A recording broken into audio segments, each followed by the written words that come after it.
लो हो गया क्लियर। जी हां, एनडीए गठबंधन बिहार विधानसभा चुनाव से पहले ही बिखर गई। नमस्कार, मैं हूं अभिषेक तिवारी, आप देख रहे हैं आत्मनिर्भर बिहार। बिहार में विधानसभा चुनाव की तारीखों का ऐलान भी हो गया है। बावजूद इसके एनडीए में खींचतान अब भी जारी है। लगातार लोजपा की तरफ से मुख्यमंत्री नीतीश कुमार के ऊपर सवाल पर सवाल खड़े किए जा रहे हैं। माना यह जा रहा था कि बीजेपी इस मसले को सुलझा लेगी और चिराग पासवान को मना लेगी।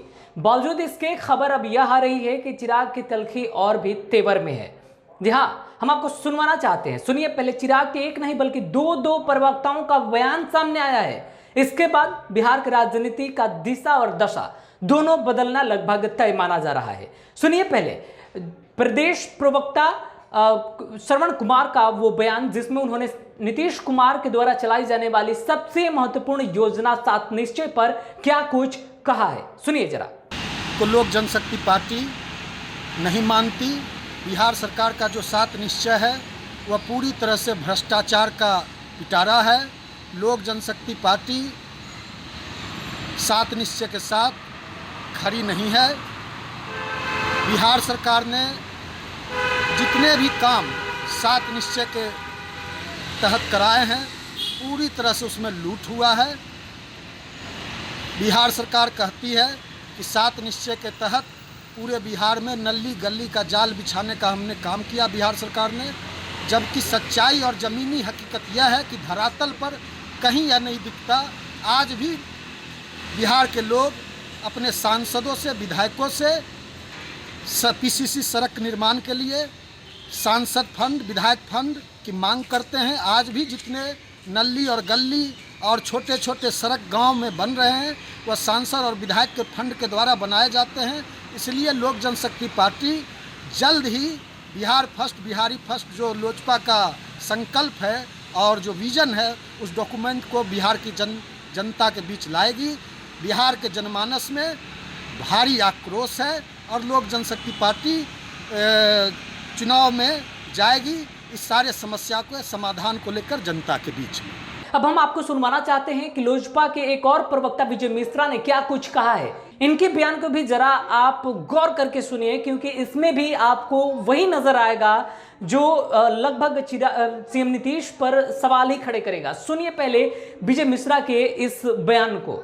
माननीय मुख्यमंत्री श्री नीतीश कुमार जी एक बहुत बड़े योजना के साथ आए थे। उन्होंने कहा था कि एक ऐसी योजना लेकर आया हूं जिससे बिहार की तकदीर और तस्वीर दोनों बदल जाएगी। उस योजना का 7 निश्चय नाम रखा गया। 7 निश्चय अर्थात अलग अलग बिंदुओं पे वो आर्थिक हल, युवाओं को बल, आरक्षित रोजगार, महिलाओं को आधार, हर घर बिजली, हर घर शौचालय, हर घर तक पक्की सड़कें, हर घर नल का जल, अवसर बढ़े, आगे बढ़े, जैसी बहुत सारी ऐसी भ्रम वाली योजनाएं लाई गई जिसका कोई धरातल पे कुछ जमीनी लेवल पे हकीकत है नहीं। आज आप बिहार के किसी भी पंचायत में जाइए, नल जल की क्या स्थिति है। कहीं पे आपको टंकियां फेंकी हुई दिखाई देंगी, कहीं पे वो टूटा हुआ यूपीवीसी पाइप दिखेगा, कहीं पे ऐसा टंकी बिल्कुल खड़ा है और वो टोटी आपको चिढ़ाने के लिए खड़ा है। आज कहीं भी साफ जल जनता को बिल्कुल मुहैया नहीं करा पाए। गली नली योजना की बात वो करते हैं। अगर गली नली योजना बनानी थी तो पहले राशि का उनको पूरा इंतजाम करना था। आज राशि के अभाव के कारण दोनों योजना बिल्कुल अपूर्ण है और भ्रष्टाचार की भेंट चढ़ गई है, कमीशनखोरी की भेंट चढ़ गई है। हमारी पार्टी लोजपा इस 7 निश्चय जैसी भ्रामक योजना का पुरजोर विरोध करते हैं। 7 निश्चय के साथ हम किसी रूप में अपने आप को खड़ा नहीं पाते हैं। हमारी party Bihar first, Bihari first के एक बड़े विजन के साथ अगले कुछ दिनों में जनता के सामने आएगी और अगली सरकार बिहार फर्स्ट, बिहारी फर्स्ट के विजन पे काम करेगी। हमने इन सारी कमियों को, जो कमी 7 निश्चय योजना में लगातार दिख रही है कि एक लंबा भ्रष्टाचार, एक योजना में सुयोजन नहीं है। आप कहते हैं कि हम हर घर नल का जल देंगे। पहले आपको यह देखना था कि आप हर घर नल का जल देने के लिए आपके पास राशि की उपलब्धता है कि नहीं है। घोषणा कर देने से बड़े बड़े काम आप घोषणा कर दिए, ये करेंगे वो करेंगे, कहीं जमीनी लेवल पे कुछ हुआ नहीं।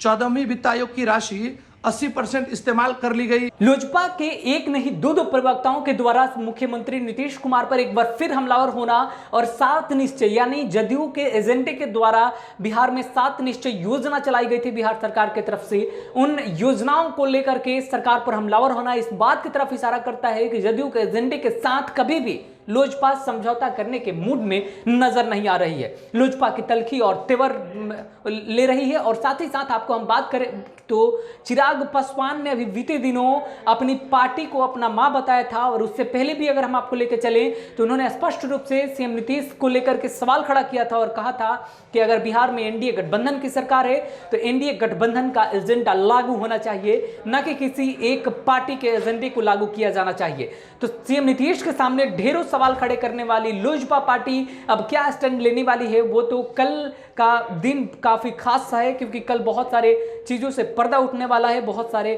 चीज साफ हो जाएंगे। अब ऐसे में सवाल यह बनता है कि चिराग पासवान किस तरफ करवट लेंगे, चिराग पासवान एनडीए में बने रहेंगे या फिर चिराग पासवान एनडीए से अलग हो जाएंगे। यह देखना बड़ा दिलचस्प होगा। उस घड़ी का हमें भी इंतजार है, आप भी रहिए हमारे साथ। लेकिन एक बात तय है कि लोजपा में अब लोजपा के द्वारा एनडीए गठबंधन में अब सब कुछ सामान्य नहीं है। लोजपा लगातार सीएम नीतीश पर अब भी समझौता करने के मूड में नहीं है। जनता की मुद्दों को लेकर के जरूर अब नीतीश पर हमलावर है, तो एक बात तय है कि एनडीए में रहना भी नहीं चाहती है। देखना है आगे क्या होता है कि अब बीजेपी इस मसले को सुलझा लेगी या नहीं। बीजेपी के लिए भी अब कड़ी चुनौती है, मुश्किलों का सामना करना पड़ेगा। फिलहाल इस खबर में इतना ही। आगे की खबरों के लिए बने रहे आत्मनिर्भर बिहार पर। नमस्कार।